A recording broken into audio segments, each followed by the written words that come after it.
Bismillahirrahmanirrahim.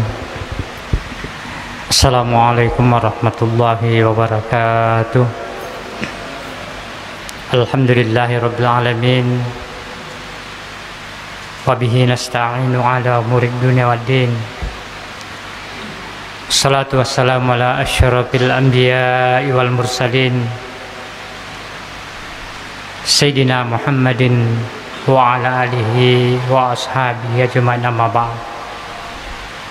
Bapak Ibu jamaah subuh yang saya muliakan, alhamdulillah, puji syukur kehadirat Allah Subhanahu wa taala, di mana pada subuh hari ini kita akan kembali mengikuti pengajian rutin kita setiap subuh Jumat. Mudah-mudahan kita senantiasa mendapat hidayah dari Allah Subhanahu wa taala. Selawat dan taslim atas junjungan kita Nabiullah Muhammad sallallahu alaihi wasallam sebagai rahmatan lil alamin. Bapak Ibu yang saya muliakan, setelah kita mempelajari tentang peristiwa yang terjadi pada kaum Adin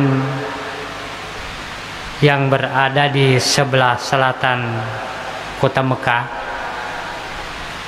lalu yang kedua peristiwa yang terjadi pada kaum Zamud, kaumnya Nabi Saleh yang berada pada sebelah utara kota Mekah. Maka insya Allah pada subuh hari ini kita akan membahas tentang kisah Ibrahim alaihissalam. Adalah kisah Nabiullah Ibrahim alaihissalam sebagai Abul Anbiya, bapaknya nabi-nabi. Kenapa Nabi Ibrahim dikatakan sebagai Abul Anbiya? Karena hampir atau kebanyakan dari anak cucu Nabiullah Ibrahim alaihissalam itu diangkat menjadi nabi oleh Allah Subhanahu wa taala. Kemudian yang kedua, Nabi Ibrahim alaihissalam itu juga dianggap atau dinamakan Khalilullah, kekasihnya Allah Subhanahu wa taala. Ma'asyiral muslimin wal muslimat rahimakumullah, bahwa Nabiullah Ibrahim alaihissalam itu menurut mayoritas ulama wulida fi Babylon. Beliau dilahirkan di suatu daerah yang namanya Babilonia atau daerah Irak yang sekarang Bapak Ibu yang saya muliakan. Kemudian wa qad intaqala Ibrahimu ma'abihi, lalu Nabi Ibrahim berpindah bersama dengan bapaknya ila ardin Hiran wahya ardul kaldaniyin, itu juga di sekitar daerah Irak. Bapak Ibu yang saya muliakan, ma'asyiral muslimin wal muslimat rahimakumullah. Wa kana ahlu Hiran ya'budunal kawakib wal asnam. Ternyata di daerah Hiran atau juga di sekitar Irak, masyarakatnya itu menyembah patung. Bapak Ibu yang saya muliakan. Kemudian ternyata yang membuat patung itu sendiri adalah bapaknya, itu yang dinamakan dengan Azara. Jadi bapaknya Nabi Ibrahim alaihissalam, Bapak Ibu yang saya muliakan, namanya Azara. Tetapi watak daripada Nabiullah Ibrahim alaihissalam ini, Bapak Ibu yang saya muliakan, adalah berpikiran logis, senantiasa mempergunakan pemikirannya dengan baik. Makanya antara agama dengan logika atau pemikiran itu tidak bertentangan, Bapak Ibu yang saya muliakan, bahkan saling mendukung. Maka Nabiullah Ibrahim alaihissalam, Bapak Ibu yang saya muliakan, hidup pada zamannya Raja Namrud. Kita ketahui bahwa pada zaman Raja Namrud itu setiap laki-laki yang lahir akan dibunuh oleh Raja Namrud karena khawatir akan menggantikan kedudukannya sebagai raja. Makanya dalam riwayat, ibunya Ibrahim terpaksa dia mengungsi ke gua ketika dia merasa ingin melahirkan seorang anak laki-laki. Maka Nabi Ibrahim alaihissalam dia lahir di sebuah gua. Perkembangannya lain daripada yang lain, Bapak Ibu yang saya muliakan.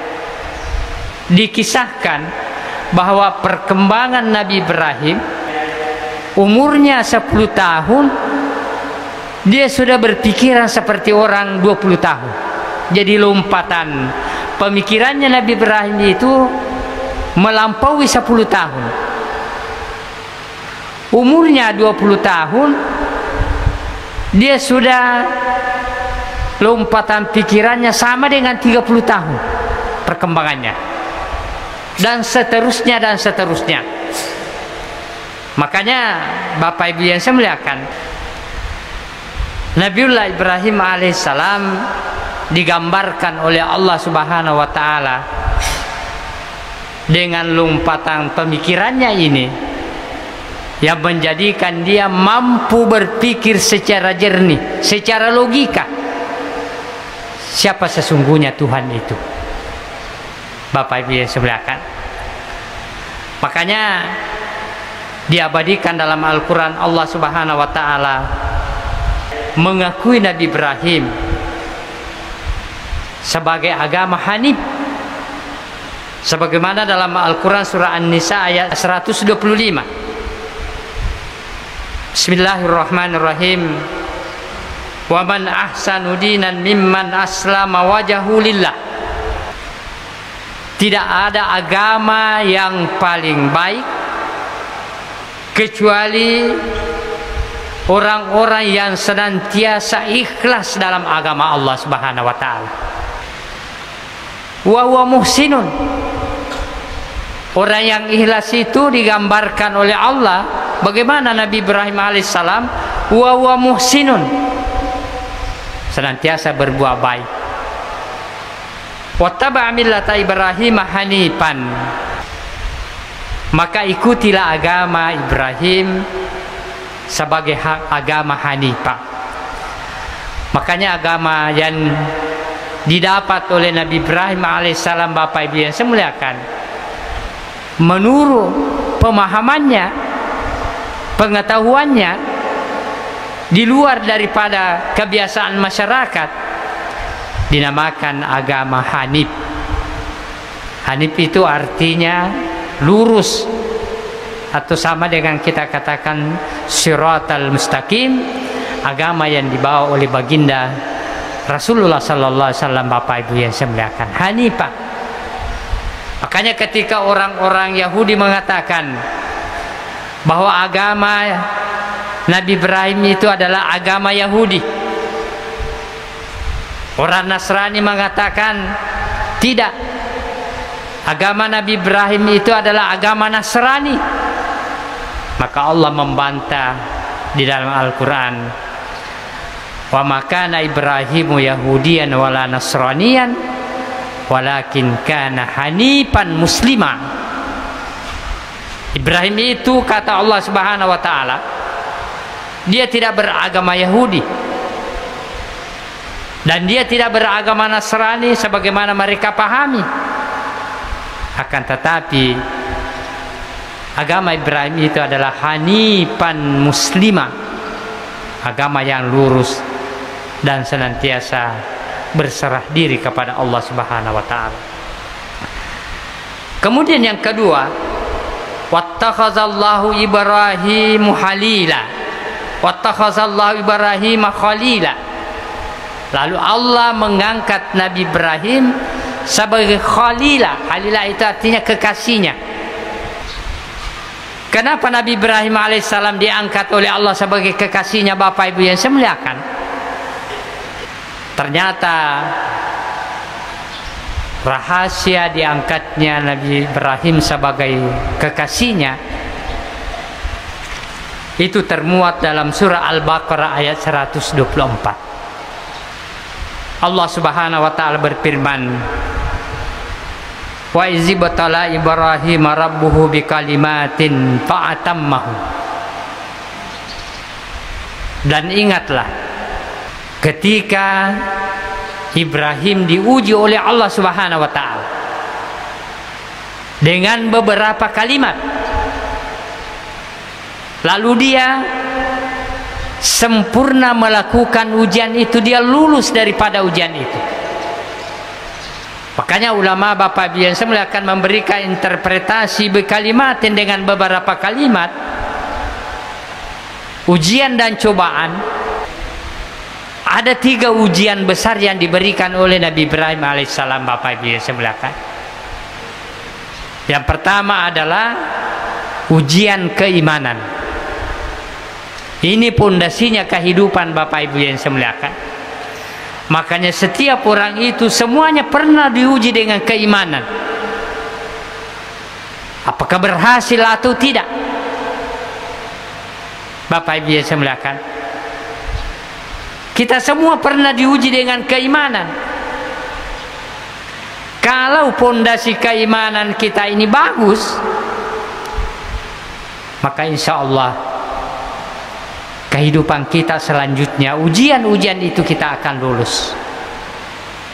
Makanya digambarkan oleh Allah Subhanahu wa taala dalam surah Al-Baqarah bagaimana Allah menguji seseorang dengan keimanannya.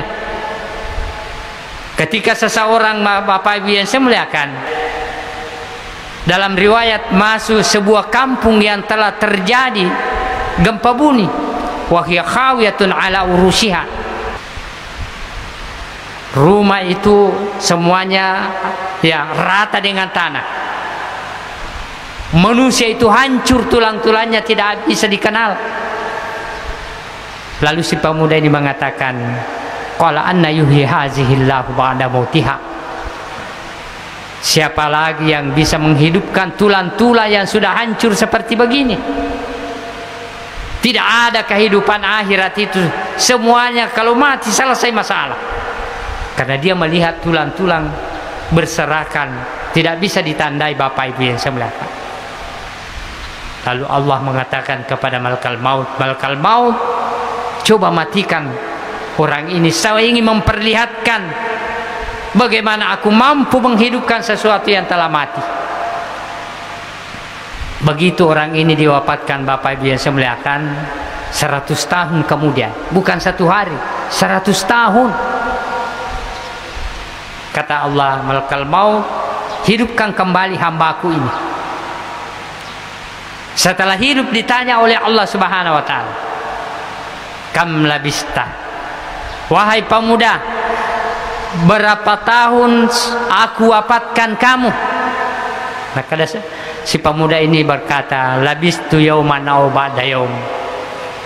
Menurut saya 1 hari atau bahkan setengah hari. Ya Allah, kau wafatkan saya waktu duha dan kau hidupkan saya kembali waktu setelah asar. Kata Allah, bal labista mi'atu amin. Sesungguhnya kamu aku telah wafatkan 100 tahun yang lalu. Kau kan yang pernah mengatakan, siapa yang mampu menghidupkan sesuatu yang sudah hancur. Makanya kalau ada orang mengatakan, Bapak Ibu yang saya muliakan, tidak ada orang mati kembali berbicara, berarti tidak pernah baca Al-Quran. Banyak dikisahkan dalam Al-Quran Pak Bu, orang-orang mati diwafatkan, ada satu hari mati dihidupkan kembali. Pemuda ini 100 tahun mati dihidupkan kembali, bahkan ada ditidurkan 309 tahun Bapak Ibu yang sebenarnya. Kata Allah, 100 tahun aku wafatkan kamu. Buktinya bisa saja kamu mengatakan hanya 1 hari setengah hari karena makanan yang kau bawa, minuman yang kau bawa, ya, belum basi. Tapi saya tanya, mana kalau ada yang kamu naiki waktu masuk ke kampung ini? Kata si pemuda, saya tidak tahu kemana ya Rabb. Allah mengatakan, tulang yang ada di depanmu itu adalah tulang keledaimu, yang membuktikan kau sudah 100 tahun sudah meninggal. Aku hidupkan kembali. Coba lihat bagaimana dulu kau mengatakan bahwa siapa lagi yang bisa mengumpulkan tulang-tulang yang sudah hancur berantakan, siapa lagi yang bisa menghidupkan tulang-tulang yang sudah mati. Perhatikan tulang keledaimu wahai pemuda. Ketika Allah berfirman kum fayakun, maka seluruh tulang-tulang keledai ini akan bertemu satu persatu. Tulang kakinya Bapak seluruh sampai ke kepalanya. Lalu si pemuda ini mengatakan, wa alam annallaha ala kulli syai'in qadir. Sungguh aku mengetahui ya Rabb, sesungguhnya Engkau Maha kuasa atas segala sesuatu. Ini membuktikan Bapak Ibu sekalian bahwa di balik kehidupan dunia ada kehidupan akhirat. Ini yang kita harus perlu yakini dulu. Kekuatan iman.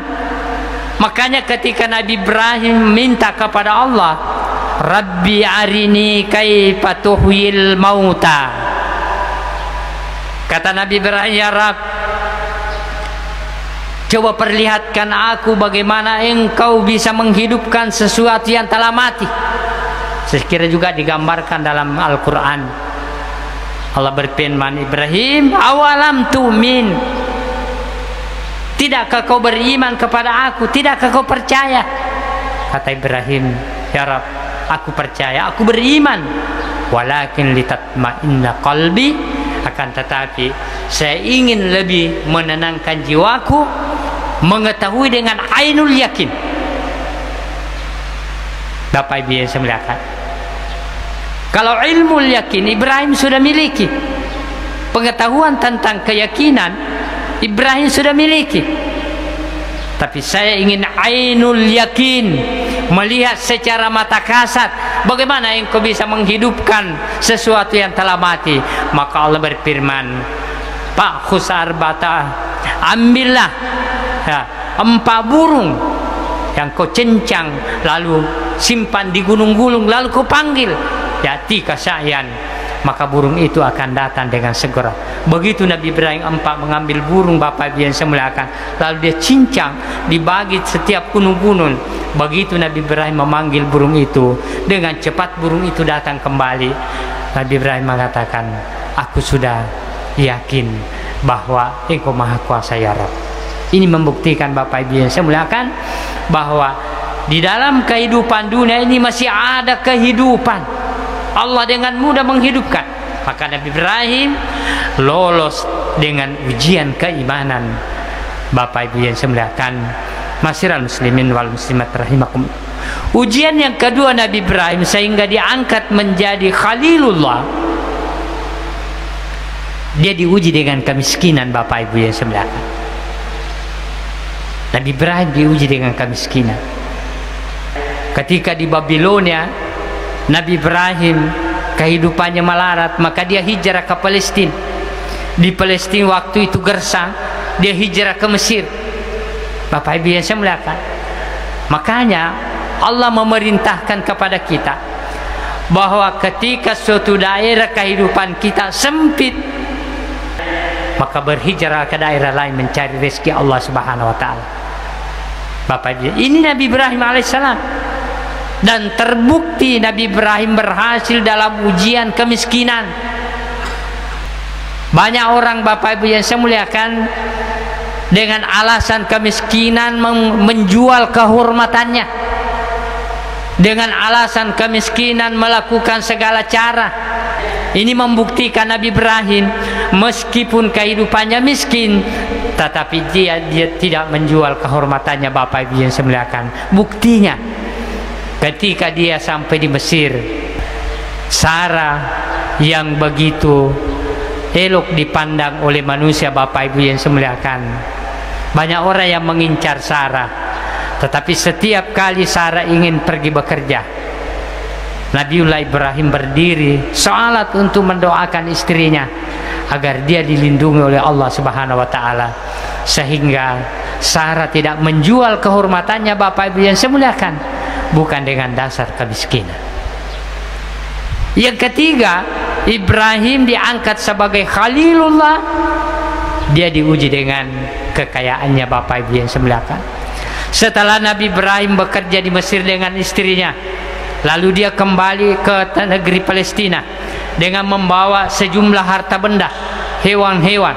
Tapi ternyata bukan karena hartanya menjadikan Nabi Ibrahim sombong, bukan karena hartanya menjadikan Nabi Ibrahim meninggalkan perintah-perintah Allah Subhanahu wa taala. Inilah yang dikatakan oleh Allah Subhanahu wa taala, wa izibatala Ibrahim rabbahu bikalimatin fa'atammahun. Ketiga ujian ini Bapak Ibu yang saya muliakan bisa saja terjadi pada kita. Ujian keimanan, ujian kemiskinan, dan ujian kekayaan Bapak Ibu yang saya muliakan. Banyak orang diberikan kekayaan, diuji oleh Allah Subhanahu wa taala, tapi ternyata kekayaan itu dipergunakan salah Bapak Ibu yang saya muliakan. Kita lihat sekarang bagaimana judi-judi online. Bukan orang miskin yang ikut dalam judi online Bapak Ibu yang saya muliakan, orang yang berjuta-juta uangnya, bahkan bermiliar-miliar uangnya dia hamburkan demi untuk kesenangannya Bapak Ibu yang saya muliakan. Oleh sebab itu, mudah-mudahan ketiga ujian ini kita mampu mengikuti sebagai suri tauladan kepada Nabiullah Ibrahim alaihissalam. Kita lolos dari ujian keimanan, kita lolos daripada ujian kemiskinan, dan kita lolos daripada ujian kekayaan, sehingga Allah juga mengangkat kita sebagai khalil, sebagai kekasihnya, baik di dunia maupun di akhirat. Bapak Ibu yang saya muliakan, Masyiral muslimin wal muslimat rahimakumullah, sekira inilah yang sempat saya sampaikan. Lebih dan kurangnya mohon dimaafkan. Sebelum kita akhiri pengajian kita ini, tentu kalau ada yang ingin memperjelas, bertanya, untuk itu kami persilahkan dengan hormat. Terima kasih. Terima kasih atas kesempatan yang diberikan. Yeah. Assalamualaikum warahmatullahi wabarakatuh. Waalaikumsalam warahmatullahi wabarakatuh. Ini sejarah Nabi Ibrahim alaihissalam. Nabi Ibrahim kalau dilihat dari perjalanannya sebagai Nabi dan Rasul, dia dilahirkan di Babilonia, Irak, kemudian Palestina dan Mesir.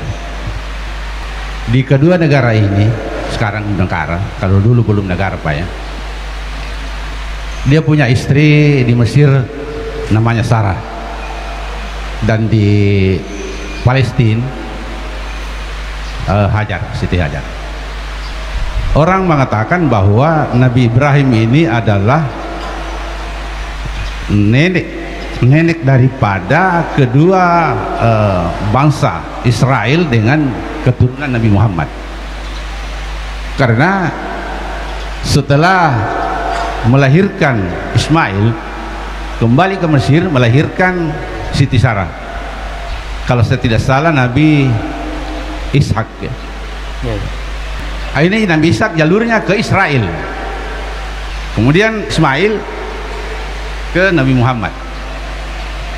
Pertanyaannya Pak, kami ingin menjelaskan lebih jauh sejarah daripada kedua jalur ini ya. Terima kasih. Bismillahirrahmanirrahim. Terkait mengenai masalah keturunan Nabi Ibrahim alaihissalam, Bapak Ibu yang saya muliakan, ada dua jalur. Makanya ketika Nabiullah Ibrahim alaihissalam kembali dari Mesir ke Palestina, beliau dihadiahi oleh raja sejumlah harta hewan dan diberikan seorang wanita sebagai ikut membantu Sarah, ya namanya Hajar, Bapak Ibu yang saya muliakan. Setelah Nabiullah Ibrahim alaihissalam menetap di Palestina bertahun-tahun, Sarah belum dikaruniai oleh Allah Subhanahu wa taala anak. Maka Sarah sendiri yang meminta kepada Nabiullah Ibrahim alaihissalam agar Nabi Ibrahim mengawini Hajar. Mudah-mudahan Hajar bisa memberikan keturunan. Jadi Sarah sendiri itu Pak yang mengajukan kepada Ibrahim agar mengawini Sarah, Hajar, mudah-mudahan memberikan keturunan. Dan apa yang terjadi? Ternyata begitulah memang watak manusia, Bapak Ibu yang saya muliakan. Meskipun Sarah yang menganjurkan Ibrahim untuk mengawini Hajar, tapi namanya perasaan manusia. Ketika Hajar sudah hamil, Sarah belum hamil, ada sedikit kecemburuan. Maka Sarah mengatakan kepada Ibrahim, tolong pindahkan dulu Hajar, kasih ke tempat lain. Siapa tahu saya muncul sebagai sifat manusia. Ini memang ini sifat manusia, Bapak Ibu yang saya muliakan, ada kecemburuan. Maka dari itu Nabi Ibrahim mengantar istrinya Hajar ke suatu tempat. Karena dalam Al-Quran dikatakan, inni askantu biwadin ghairi zi sar'in inda baitikal muharram. Ya Rab, aku tempatkan anak dan istri saya di suatu tempat ghairi zi sar'in inda baitikal muharram, di tempat di mana tidak ada air, tidak ada tanaman-tanaman di sisi Baitullah. Berikanlah keinginan semua manusia untuk mengunjungi Ka'bah. Maka ditempatkanlah Hajar di Mekah. Itulah cikal bakal lahirnya keturunan Arab, Bapak Ibu yang saya muliakan, di daerah Mekah, dengan jalur Ismail turun-turun sampai kepada Abdul Muttalib, kepada Abdullah, kemudian lahirlah baginda Rasulullah SAW sebagai dinul Islam. Lalu setelah itu, Bapak Ibu yang saya muliakan, istrinya Sarah yang tinggal di Palestina, suatu ketika Nabi Ibrahim kedatangan tamu. Itu Nabi Ibrahim, Pak Bu, begitu kalau dia datang tamunya, karena Nabi Ibrahim adalah orang kaya, banyak sapinya, setiap tamu yang datang dia potongkan sapi. Setelah makanan sudah siap santap, lalu Sarah mengatakan kepada Ibrahim, panggillah tamu kita untuk makan. Apa kata tamu itu? Ya Ibrahim, inna la nata'amu, sesungguhnya kami tidak makan, wala nashrabu, dan kami tidak minum. Kaget Nabi Ibrahim. Kalau begitu siapa tamu yang yang datang ke rumah saya ini? Lalu mereka mengatakan, inna malaikah, sesungguhnya kami adalah malaikat yang ditugaskan oleh Allah Subhanahu wa taala. Kata Nabi Ibrahim, apa tugasnya? Yang pertama, kata malaikat, saya akan berikan berita bisyara, berita gembira, bahwa mulai saat ini istrimu Sarah hamil. Nabi Ibrahim tidak percaya, Bapak Ibu yang saya muliakan, karena Sarah sudah lanjut usia. Tapi itulah ketetapan Allah Subhanahu wa taala. Kedua, berita yang kedua Ibrahim, kami ini ditugaskan ke negeri Sodom. Sodom itu, Pak Bu, ada daerah di Palestina namanya negeri Sodom. Itu sudah menjadi bahasa Indonesia sekarang, Zodomi, ya kan? Kami ini ditugaskan menuju ke negeri Sodom untuk membantai mereka.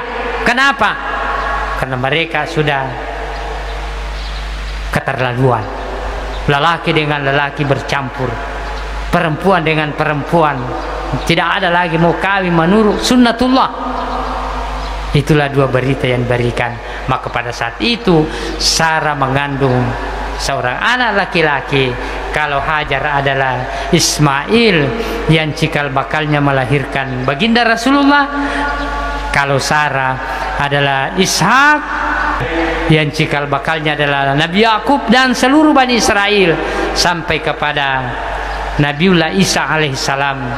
Bapak Ibu yang saya muliakan, nanti setelah Nabi Isa baru dipindahkan wahyu ini, risalah ini kepada baginda Rasulullah ke Arab di Mekah. Bapak Ibu yang saya muliakan, jadi kedua-duanya ini sebenarnya satu kesatuan, dinul Islam.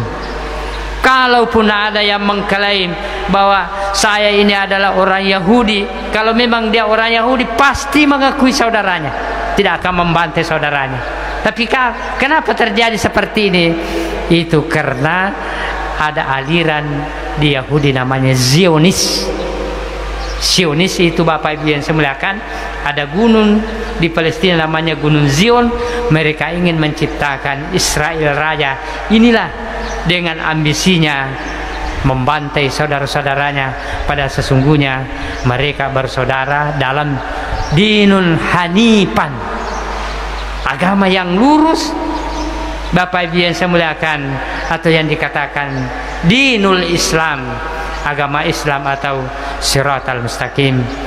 Bapak Ibu yang saya muliakan, saya kira inilah sejarah singkat daripada kehadiran Nabiullah Ibrahim alaihissalam. Bapak Ibu yang saya muliakan, mudah-mudahan dunia mencermati bahwa persaudaraan antara Ishak dengan Ismail itu dapat menciptakan perdamaian dunia, sehingga kita bisa mengakui bahwa agama yang dibawa oleh Nabi Ibrahim, maka Nabi Ibrahim Yahudian wala Nasranian walakin kana hanifan muslima, adalah agama hanif yang secara ikhlas menyerahkan diri di hadapan Allah Subhanahu wa taala. Bapak Ibu yang saya muliakan, karena siang telah tiba, mari kita menutup pengajian kita dengan bermunajah kepada Allah Subhanahu wa taala. Mudah-mudahan kajian kita di subuh hari ini membawa berkah dan rahmat dari Allah Subhanahu wa taala. Bismillahirrahmanirrahim. Alhamdulillahirabbil alamin. Wassalatu wassalamu ala asyrafil anbiya'i wal mursalin sayyidina Muhammadin wa ala alihi wa ashabihi ajma'in. Allahumma ja'al hadza jam'ana jam'an marhuman wa tafarruqana min ba'di tafarruqan ma'suman bi rahmatika ya arhamar rahimin. Allahumma taqabbal minna innaka antas samiul alim wa tub alaina innaka antat tawwabur rahim. Allahumma inna nas'aluka salamatan fid din wa afiatan fil jasad bi rahmatika ya arhamar rahimin. Rabbana zalamna anfusana wa illam taghfir lana wa tarhamna lanakunanna minal khasirin.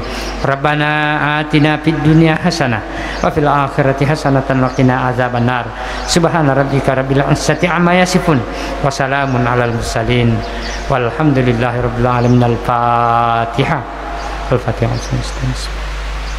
Iyyaka na'budu wa iyyaka nasta'in. Ihdinas siratal mustaqim. Siratal ladzina an'amta 'alaihim. Wa akhir da'wana alhamdulillahirabbil alamin. Wallahu muwaffiq ila aqwamit thariq. Wassalamu alaikum warahmatullahi wabarakatuh.